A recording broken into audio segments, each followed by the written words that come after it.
Chapter 1. Skeema, Mimi, and Little Dream were thrilled with their new home. Whybrow was dark and safe and wonderfully smelly. It was roomy, with comfortable chambers and plenty of secret entrances and exits. Above all, it was theirs. A home of their own that they shared with their dear old, mad old, lovely old, one-eyed Uncle Fearless. At the first coming of sun-time, they made their way along the dark tunnels to the upworld and stood together at the main entrance for warm-up. Meerkats can't really get going until they have warmed up their minds and muscles properly. To do this, they have to point the little pads on their tummies towards the rising sun for a while. So there they were, tummy pads in the air, feeling a bit shivery, a bit tired, but happy. Uncle stood beside the kids, mumbling to himself. He had been doing this a lot just lately. In fact, lately he had become even more eccentric than usual. For example, he had taken to dashing off by himself for quite long periods, and he was always popping down into the burrow, even in the sun-time, declaring that he was just checking that all the escape tunnels were in good order, don't you know? If he had checked them once, he had checked them more times than he had teeth and claws.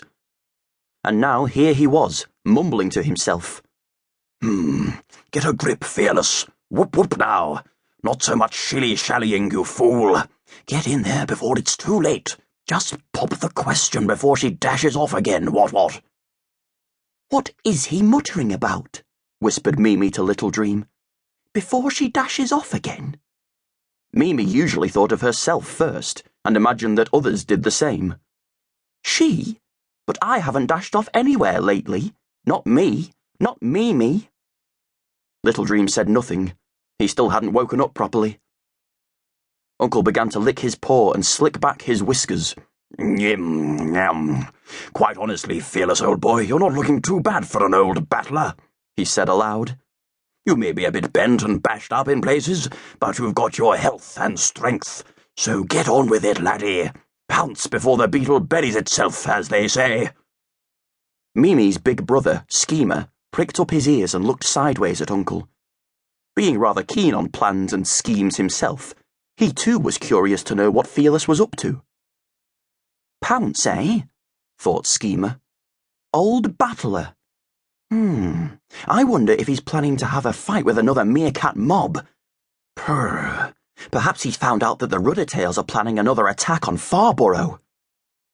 For several suntimes now, Uncle had been exercising furiously. He had taken to doing press-ups and making energetic sprints to and from a nearby shepherd tree.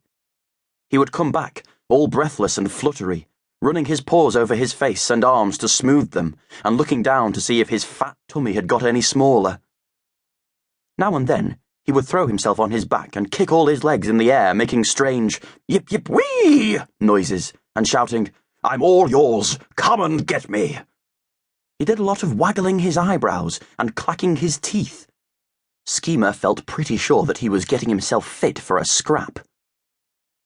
On this particular early sun-time, Uncle was taking unusual care with his grooming.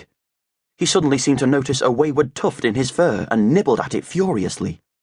Lie down tidy now, he growled. Disgrace, this'll never do.